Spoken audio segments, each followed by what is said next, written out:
இம்மைக்காக மாத்திரம். You must be aware of these messages. இம்மைக்காக மாத்திரம் உனக்கு ஒரு வேலை கிடைக்கும், உனக்கு ஒரு குழந்தை பிறக்கும், இதெல்லாம் வேண்டாம்னு சொல்லவா? இருக்கலாம், தப்பு இல்லை.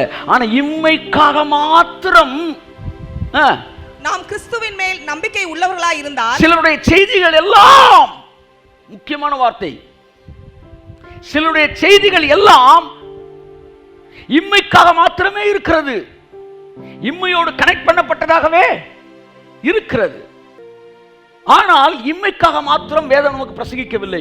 உயிர்த்தெழுதலின் வாழ்க்கை இந்த பூமியிலே வாழ்வதற்காக தேவன் நமக்கு வந்து தன்னுடைய ஜீவனை கொடுத்து உயிரோடு எழுப்பியிருக்கிறார். சோ இம்மைக்காக மாத்திரம் செய்திகளை கேட்கிறவர்களாய் இராதபடிக்கு மறுமையின் ஆசீர்வாதங்களை இந்த இம்மையிலே, இந்த பூமியிலே ஜனங்களுக்கு காட்டக்கூடியவர்களாய் இருக்கத்தக்கதாக கர்த்தர் நம்மை ஆசீர்வதிப்பாராக. ஆமென் சொல்லி இம்மைக்காக மாத்திரம் தேவனுடைய கிறிஸ்துவின் நம்பிக்கையுடையவர்களாய் இருப்பீர்கள் என்றால் சீக்கிரம் எல்லா மனுஷரை பார்க்கிலும் பரிதபிக்கப்படத்தக்கவர்களாய் இருப்போம். கிறிஸ்துவோ, இங்க பாருங்க, எல்லாரோட ரொம்ப பரிதாபமான விஷயம் என்னன்னா, கிறிஸ்தவ வாழ்க்கையும் தேவனுடைய மரணத்தையும் வெறும் இந்த சாப்பாட்டுக்கும் இந்த உலகத்துல வாழ்றதுக்குமே வாழ்றது அல்ல, புது சிருஷ்டியின் தன்மை இந்த பூமியில வெளிப்படுவதாக இயேசுவின் நாமத்தில். ஆமென் சொல்லுவோம். அடுத்த வசனம் வாசிப்போம். கிறிஸ்துவோ மரித்தோரிலிருந்து எழுந்து நித்திரை அடைந்தவர்களில் முதற் பலனானார். 23 வாசிங்க. அவனவன் தன் தன் வரிசையிலே உயிர்ப்பிக்கப்படுவான். எல்லாம் சொல்லுங்க. இந்த உயிர்த்தெழுதல்ன்றது எப்படி நடக்குதா? அவனவன் தன் தன் வரிசையிலே உயிர்ப்பிக்கப்படுவான். அப்ப உயிர்த்தெழுதல் அப்படின்னா கிறிஸ்து உயிர்த்தெழும் போது நாமும் உயிர்த்தெழுகிறோம். என்ன சொல்ல வரேன்னா, இந்த புது சிருஷ்டியின் தன்மை, அழியாமை, எல்லாம் சொல்லுங்க, அழியாமை அப்படி பேட்ச் பேட்சா வெளியே வருதான். அப்ப நான் நினைச்சேன் 10:20க்கு கிறிஸ்து உயிர்த்தெழுறாரு, 10:30க்கு மரித்த பரிசுத்தவான்கள் உயிர்த்தெழுறாங்க, 10:45க்கு நமக்கு முந்தின ஜெனரேஷன்ல உயிர்த்தெழுறாங்க. இப்படி 10-15 நிமிஷம் கேப்ல வரல. தன் தன் வரிசைன்னு ஒன்று நம்ம அரை மணி நேரம் கழிச்சு நினைக்கிறோம். இல்ல, முதற் பலனான கிறிஸ்து உயிர்த்தெழுந்து 2000 வருஷத்துக்கு முன்னாடி ஃபர்ஸ்ட் பேட்ச். அடுத்த பேட்சுக்கும் ரெண்டாவது ஃபர்ஸ்ட் பேட்சுக்கு செகண்ட் பேட்சுக்கு இடையில கேப் எவ்வளவு இருக்கு? புரியுதா உங்களுக்கு? அப்ப செகண்ட் பேட்சுக்கும் இந்த மறுரூபமாக்கப்படுதலுக்கும் உயிர்த்தெழுதலுக்கு இடையில ஏதோ நம்ம நினைச்சுக்கிட்டு இருக்கிறது மறுரூபமாக்கப்படுவோம், பின்பு உயிர்த்தெழுவான்னு நம்ம என்ன நினைச்சோம்? 10:35க்கு நம்ம மறுரூபமாக்கப்படும், 10:40க்கு உயிர்த்தெழு நடக்கும். இல்ல இல்ல இல்ல, இதுக்கு ரெண்டுக்கு இடையில 100 வருஷம் கூட இருக்கலாம். கைத்தட்டுங்க, புரிஞ்சவங்க. அப்படின்னா என்னன்னா, எப்பவுமே இந்த மறுரூபத்தை கொண்டு போய் கடைசி செகண்ட்ல வைக்கிறதுனால அதுக்கு அடுத்த உடனே என்ன வந்துடும்? மரித்தவன் உயிர்த்தெழுந்து வந்துடும், வந்து முடிவு வந்துடும் அப்படின்னு நினைக்கிறான். இல்ல, வரிசைக்கு இடையில பல 100 வருஷங்கள் கூட இருக்கலாம். என்ன சொல்ல வரேன்னா, மறுரூபமாக்கப்படுதல் இப்ப நடந்து இன்னும் 300 வருஷம் கழிச்சு கூட மருத்துவ உயிர்த்தெழுதல் நடைபெறலாம். இந்த நாட்கள் எல்லாம் இப்ப பூமியில யார் இருப்பானா, மறுரூபமாக்கப்பட்ட தேவனுடைய பிள்ளைகள் வாழ்ந்திருப்பார்கள் நான் சொல்கிறேன். ஸோ மறுரூபமாக்கின உடனே உங்களை டப்புன்னு எடுத்துக்கிறாருன்னா எதுக்கு மறுரூபமாக்கணும்? புரியல எனக்கு. ஒரு நிமைப்பொழுதுல மறுரூபம் ஆயிரும், உடனே தூக்கிடுவாரு. இது எப்படி இருக்குன்னா,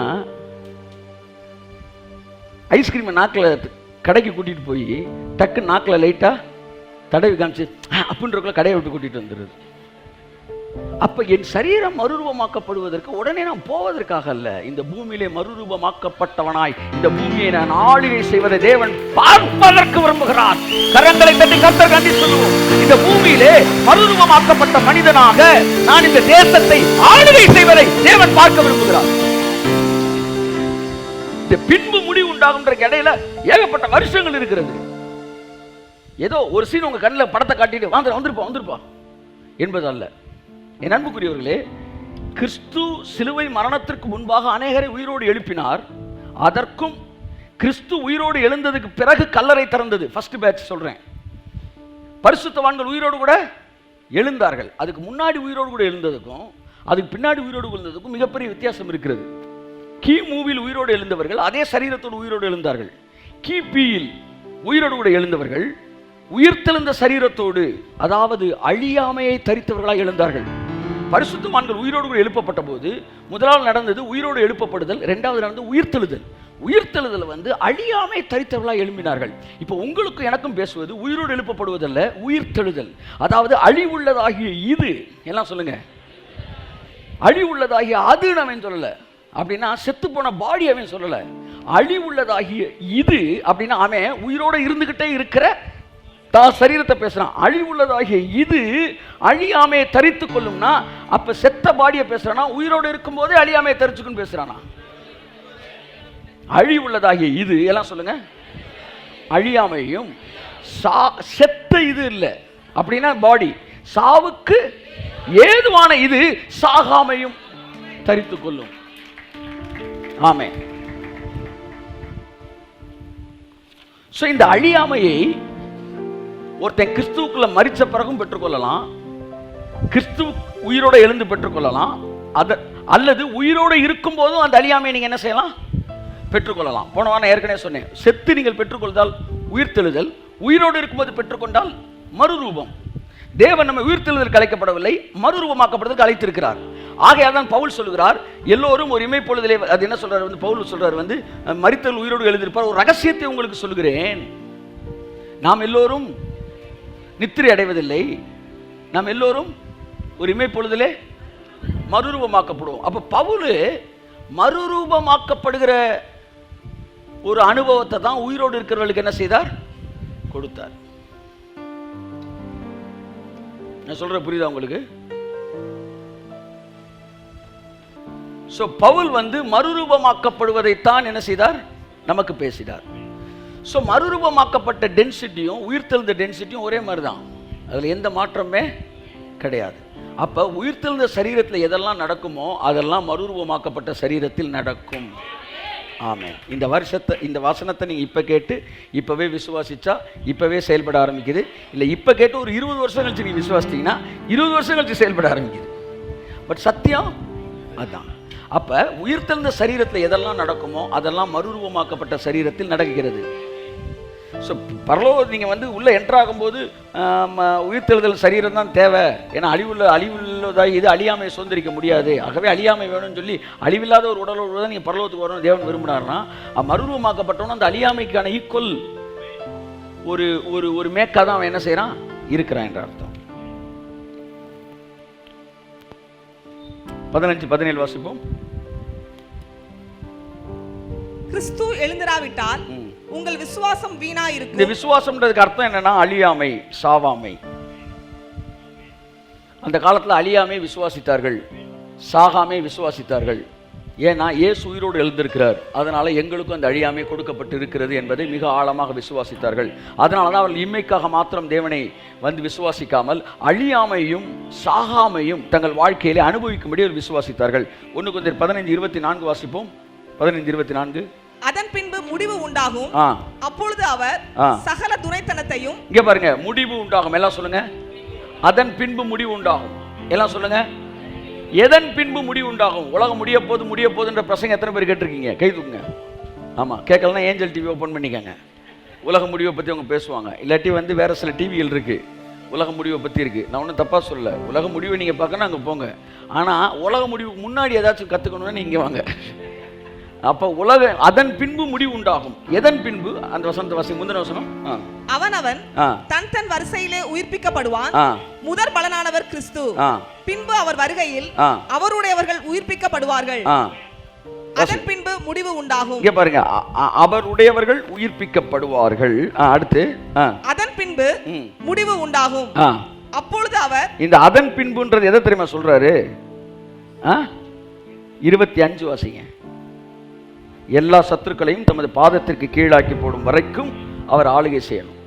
எல்லா சத்துருவும் அவர் காலுக்கு கீழே வர்ற வரைக்கும். இது ஒண்ணு மட்டும் கண்ட்ரோல் பண்ண முடியல சார் நீங்க சொல்லக்கூடாது. எல்லாமே கண்ட்ரோலுக்கு வந்துருச்சு sir. Sir everything is under the control. Now Jesus Christ can visit the earth.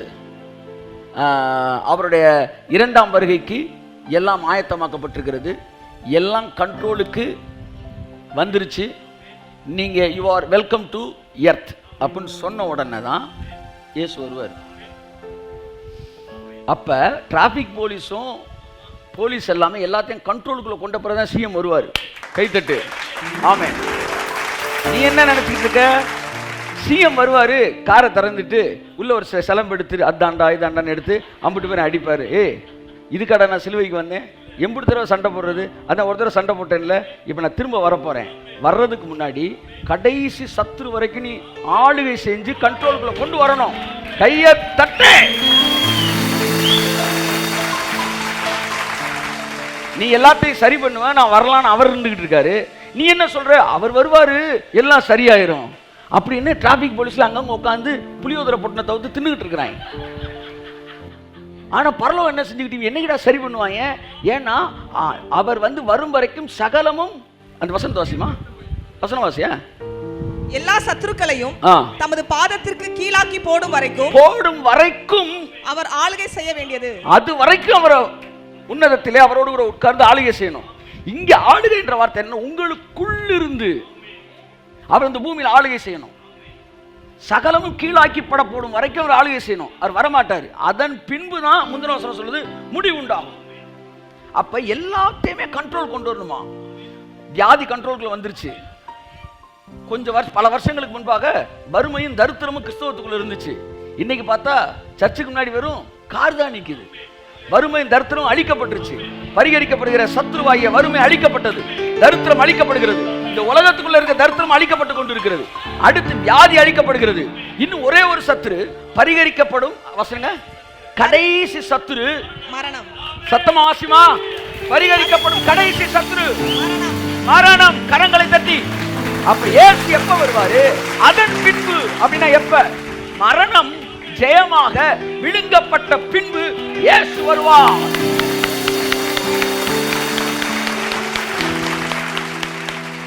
மரணம் விழுங்கப்படுவது என்பது செத்தவனை எழுப்புறது கிடையாது. திரும்ப திரும்ப நீ அங்கே பேசிட்டு இருக்காதீங்க. செத்தவனை உயிரோட எழுப்புறத நடந்தவுடனே வந்துருவாரா? இல்ல, சாகாமை பூமிக்குள்ள வரும்போது அவர் கடந்து வருவார்.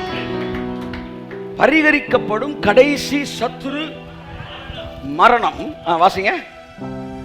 சகலத்தையும் அவருடைய பாதத்திற்கு கீழ்ப்படுத்தினாரே. இப்ப இதான் பேச வரேன். மரணம் பரிகரிக்கப்பட்ட பிறகுதான் இயேசு கடந்து வருவார். இல்லாட்டி என்ன அர்த்தம்னா, வில்லே சாகிறதுக்கு முன்னாடியே படத்தை முடிச்சிட்டீங்கன்னு அர்த்தம். நான் உங்க எல்லார்ட்டையும் கேட்குறேன், உங்க எல்லாரையும் பிசாசு படம் பார்க்க வச்சுட்டான் ஒரு காலத்தில். என்ன அதை வந்து நான் வந்து சாதகமாக பயன்படுத்திக்கிறேன். நீங்க பார்த்த படத்துல எல்லாம் படம் முடிஞ்ச பிறகு வில்லே சாகுறானா, வில்லே செத்த பிறகு படம் முடியுதா? நல்லா யோசித்து சொல்லுங்க. வில்லே செத்த பிறகு எங்க இருக்கீங்களா? அசம்பிளி சாப்பிட்டு இருக்கீங்க, இங்க என்ன இருக்கீங்க? வில்லே செத்த பிறகு படம் முடியுதா? படம் முடிஞ்ச பிறகு வில்லன் சாகுறானா? என் படத்துல வில்லனும் சாக மாட்டேன்றான், படமும் முடிய மாட்டேன்னு.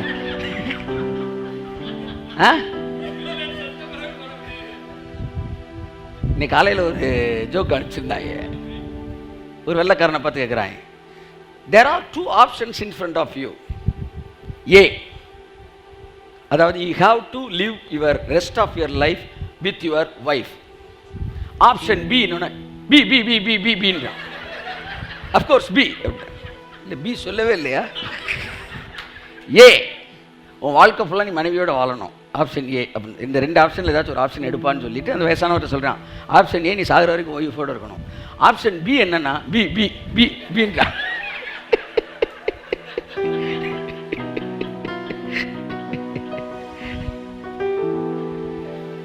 செத்த பிறகு படம் முடியுமா? படம் முடிஞ்சவொடனே வில்லேன் சாவானா? சொல்லுங்க சார். வில்லேன் செத்த பிறகு தான் படம் முடியும். இல்ல, அந்த படத்துல வில்லேன் சாகாமலே படம் முடிச்சாங்கன்னா பார்ட் 2 இருக்கும். 2ல வில்லேன் செத்த பிறகு தான் படம் முடியும். யாருக்கிட்ட? நாங்க அதிலே ஊர்னவி. அப்ப அந்த சீரியலே எப்ப முடியும்னா வில்லேன் செத்த பிறகு தான் முடியும். இப்ப நான் உங்களுக்கு ஒன்று சொல்றேன், மரணம் ஜெயமாக விழுங்கப்பட்ட பிறகு அழியாமை இந்த பூமியில வருது. மரணம்னா செத்து போன மரணத்தை நான் சொல்லல, ரொம்ப முக்கியமான வார்த்தை. இங்கதான் நீங்க புரிந்து கொள்ளுதல் இருக்கிறது. மரணம் என்பது மனுஷனுக்குள்ள உயிரோட இருக்கிறவன்ட்ட வேலை செஞ்சுக்கிட்டு இருக்கு பாருங்க, அதுக்கு பேர் தான் மரணம். ஆமேன். அழிவு உள்ளுக்குள்ள இருந்து ஒருத்தனை சாகடிச்சுக்கிட்டு இருக்கு பாருங்க, அழிவு, அதுக்கு பேர் தான் மரணம். அது செத்தவன்ட்டையும் அந்த மரணம் இருக்கு, உயிரோட இருக்கிறவன்ட்டையும் இருக்கு.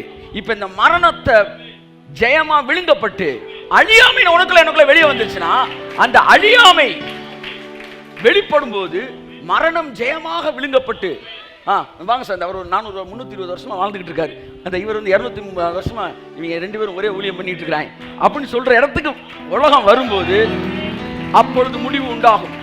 கை தட்டுங்க. மரணம் ஜெயமாக விழுங்கப்படும். அப்பொழுது முடிவு உண்டாகும். ஆகவே அன்புக்குரியவர்களே, என்னைக்காச்சும் இயேசுநாதர் வருவார், இன்னும் கொஞ்சம் தருவார், மோட்சலோகம் சேர்ந்துடுவோம்னு பாட்டு பாடிட்டு உட்காந்துருக்காதீங்க. யார் வரவே மாட்டார், வரவே மாட்டார். எனக்கு தெரிஞ்சு பள்ளிக்கூடத்தில் இந்த செய்தியெல்லாம் கேட்டுட்டு நான் 9th படிச்சுக்கிட்டு இருக்கிறேன். அப்போ தான் சொல்கிறேன், இயேசு வரப்போறாருன்னு. அது வந்து முழு பரீட்சைக்கு முன்னாடி நீங்கள் வந்தால் ரொம்ப நல்லா இருக்கும் அப்படி நான் ஜெபம் பண்ணேன்.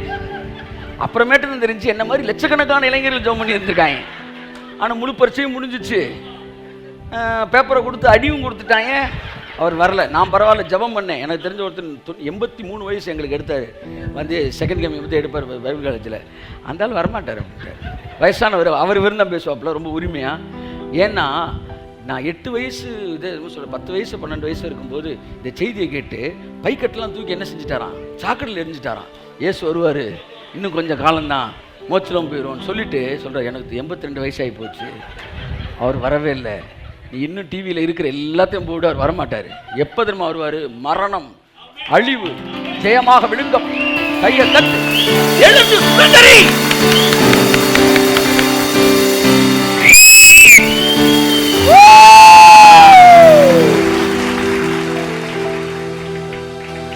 நீங்க சுதந்திரிக்கிற வரைக்கும் அவர் ஆளுகை செஞ்சுக்கிட்டே தான் இருப்பார், முடிவு வராது. அதனால இப்ப ஏன் டிலே ஆகுது சொல்லுங்க? நீ டிலே பண்ணிக்கிட்டு இருக்கிற. எல்லா பக்கமும் அழியாமை குறித்த செய்தியை பேசாம, ஜீவனை குறித்த செய்தி பேசாம, கலங்காதே கலங்காதே அப்படி வராங்க, எதிர்காலம் அப்படி வராங்க. இங்கே கேட்டப்பட்டு இப்படி ஜனங்களுக்கு ஃபுல்லா நீங்க இப்படி பாட்டா சொல்லி, வாழும் வரை போராடு வழி உண்டு என்றே இப்படியே பாட்டை பாடி, இது வந்து சினிமாவில் கட்டுறாங்களே, இது எதுக்கு சர்ச்சுக்குள்ள பாடிக்கிட்டு இருக்கீங்க? ஏதோ இந்த பூமியில தப்பி தவறி மிதந்து நீச்சல் அடிச்சு வாழ்வதற்காக சர்ச்சில் பிரசங்கம் பண்ணப்படவில்லை. நாம் அழியாமையும் ஜீவனையும் பேசும்படி அழைக்கப்பட்டிருக்கிறோம். தயவு செய்து சொல்லுகிறேன், கன்சோலிங்கிற பேர்ல மக்களை மயக்கத்திலே வைத்திருக்கிறவர்கள் தங்கள் செய்திகளை மாற்றிக்கொள்வார்களாக. கன்சோலிங் வேணும் இல்ல நான் சொல்ல, இம்மை தேவை. இம்மைக்காக மாத்திரம் ஒரு ஊழியத்தை நான் கன்சோல் பண்றேங்க, நான் கம்ஃபர்ட் பண்றேங்க, நான் கடன் பிரச்சனை பேசுறேங்க, நானும் வியாதியை பேசுறேங்க. ஆனா இதை மட்டுமே 24 மணி நேரம் பேசக்கூடாதுங்க. அவனுக்கு அழியாமையை சொல்லித்தர வேண்டும், அவனுக்கு ஜீவனை சொல்லித்தர வேண்டும், அவனுக்கு பரிபூரணத்தை சொல்லித்தர வேண்டும், மரணம் ஜெயமாய் விழுங்கப்பட வேண்டும். அப்பொழுது முடிவு வரும்.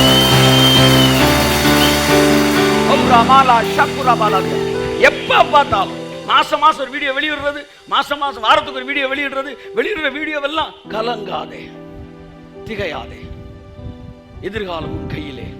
இது ஆட்டோக்கு முன்னாடி எழுதி போட்டிருக்காங்க இல்லையா? நீ சாக மாட்ட, உனக்கு மரணம் இல்ல, அழியாமை ஜீவன் உனக்குள்ள இருக்கு. அந்த ஜீவனை மரணம் அழிக்க முடியாது.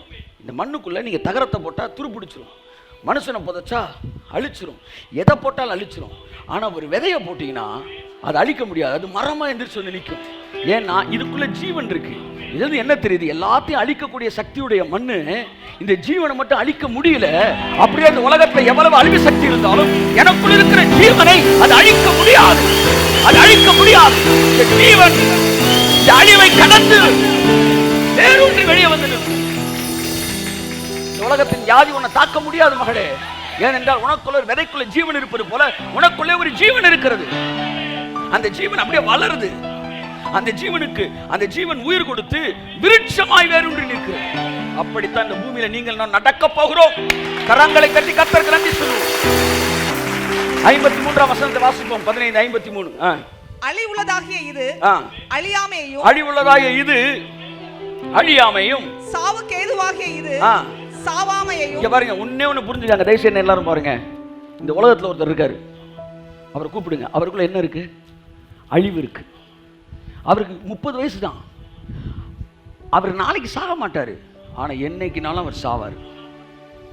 சாகுற வரைக்கும் ஹெல்த்தியா இருப்பாரா? இல்ல, வயசாகி சாவார், வியாதி வந்து சாவார். அப்ப வயசாகிறது என்னைக்கு ஆவார்? இப்பவே ஆயிட்டு இருக்காரு. அப்ப அவருக்குள்ள இருக்கிற அழிவு நல்லா கவனிங்க. அவர் உயிரோடு இருந்தாலும் அவருக்குள்ள அழிவு அவருக்குள்ள டெய்லி மரணத்தை நோக்கி அவரை கூட்டிட்டு போயிட்டே இருக்கு. அப்படியே கொண்டு போய் கரெக்டா அவர் மரணத்துக்குள்ள முடிச்சிருது. அப்ப மரணம் வேற, அழிவு வேற. அழிவு என்பது ஆதாம் பழத்தை தின்னால் உள்ள வந்தது, அது அப்படியே மரணத்தை கூட்டு போகுது. ஜீவன் வேறு, உயிர் வேறு. இப்ப அவனுக்குள்ள அழிவு இருக்கு, எனக்குள்ள ஜீவன் இருக்கு. ஆமென், ஆமென், ஆமென். அவனுக்குள்ள அழிவு இருக்கு, எனக்குள்ள ஜீவன் இருக்கு. அவன் அழிவு அவனை மரணத்தை நோக்கி கொண்டு செல்கிறது, என் ஜீவன் என்னை பரிபூரணத்தை நோக்கி கொண்டு செல்கிறது. நாளுக்கு நாள் அவன் முதுமை அடைகிறான், நாளுக்கு நாள் நான் இளமை அடைகிறேன், நாளுக்கு நாள் அவன் பழையதாகிறான், நாளுக்கு நாள் நான் புதியவனாகிறேன். காரணம், ஜீவன் எனக்குள்ளே. ஜீவன், ஜீவன் எனக்குள்ளே. சொல்லுங்க, ஜீவன் எனக்குள்ளே, ஜீவன் எனக்குள்ளே. ஒரு மனுஷனுக்குள்ள அழிவு இருக்கும்போது, நேத்து வியாதி இல்ல, இன்னைக்கு வியாதி இருக்கு. இன்னைக்கு வியாதி இல்ல, நாளைக்கு வியாதி வரும். ஏன்னா அழிவு அவனை வியாதியை நோக்கி கொண்டு போகுது. அப்போ அழிவு வந்து இன்னைக்கு ஆரோக்கியமா இருக்கவனுக்கு நாளைக்கு வியாதியை கொண்டு வரும்னா, ஜீவன் இன்னைக்கு வியாதியா இருக்கிறவனை நாளைக்கு ஆரோக்கியத்தை கொண்டு வரும். வரும். இன்னைக்கு இருக்கிறது நாளைக்கு இருக்காது. பக்கத்தை தட்டி சொல்லுங்க, இன்னைக்கு இருக்கு நாளைக்கு இருக்காது. அழியாமை, அழியாமை, அழியாமை. வாசிப்போம், வாசிப்போம். அழிவுள்ளதாகிய இது அழியாமையையும், சாவுக்கு ஏதுவாகிய இது சாவாமையையும் தரித்துக் கொள்ள வேண்டும். ஓகே. அழிவுள்ளதாகிய இது அழியாமையையும், சாவுக்கு ஏதுவாகிய இது சாவாமையையும் தரித்துக் கொள்ளும் போது இங்க பாருங்க, முடிவு வரும். முடிவு எப்ப வரும்? மரணம் ஜெயமாக விழுங்கப்பட வேண்டும். அப்ப மரணம் ஜெயமாக எப்பொழுது விழுங்கப்படும்? அழிவுள்ளதாகிய இது அழியாமையும், சாவுக்கு ஏதுவான இது சாகாமையும் தரித்து கொள்ளும் போது, அந்த புது சிருஷ்டியின் ஜீவன் வெளிப்படும் போது மரணம் ஜெயமாக விழுங்கப்படும் என்கிற வார்த்தை அங்கே நிறைவேறுகிறது. புரியாதவங்களுக்கு திரும்ப சொல்றேன், முடிவு வரும், அதன் பின்பு முடிவு வரும். எதன் பின்பு? மரணம் ஜெயமாக விழுங்கப்படும், அதன் பின்பு முடிவு வரும். மரணம் எப்ப ஜெயமாக விழுங்கப்படும்? அழிவுள்ளதாகிய இது அழியாமையும், சாவுக்கு ஏதுவான இது புது சிருஷ்டியின் சாவாமையும் தரித்து கொள்ளும் போது மரணம் ஜெயமாக விழுங்கப்படும் என்கிற வார்த்தை புது சிருஷ்டியின் செய்தி எனக்குள் வரும்போது அது நிறைவேறுகிறது.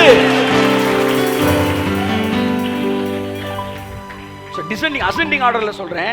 முதலாவது, அழிவுக்கு ஏதுவான இது அழியாமையும், சாவுக்கு ஏதுவான இது சாகாமையும் தரித்துக் கொள்ளும் போது புது சிருஷ்டியின் தன்மை ஜீவன் வெளிப்படும் போது மரணம் அங்கே விழுங்கப்படுகிறது. மரணம் என்பது சாகும்போது நடப்பதல்ல, உங்களுக்குள் வேலை செய்து கொண்டிருந்த அந்த மரணம் விழுங்கப்படுகிறது. நான் சொல்றது புரியுதா?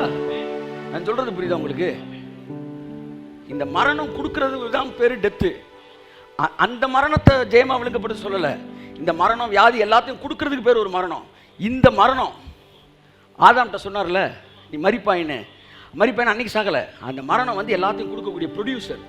இப்ப நீ அழிவுக்கு எதுவும் அழியாமை, சாவுக்கு சாதாமை தருத்து மரணம் நீங்க சாகும்போது விழுங்கப்படல, இன்னைக்கே விழுங்கப்பட்டிருது. இப்ப மரணம் விழுங்கப்பட்டனால இப்ப வியாதியை ப்ரொடியூஸ் பண்ண உங்க சரீரத்தில் அதனால முடியாது. மரிப்பதை உங்களுக்குள்ள ப்ரொடியூஸ் பண்ண முடியாது. மரணம் ஜெயமாக விழுங்கப்படும் போது அதற்கு பிறகு முடிவு வருகிறது.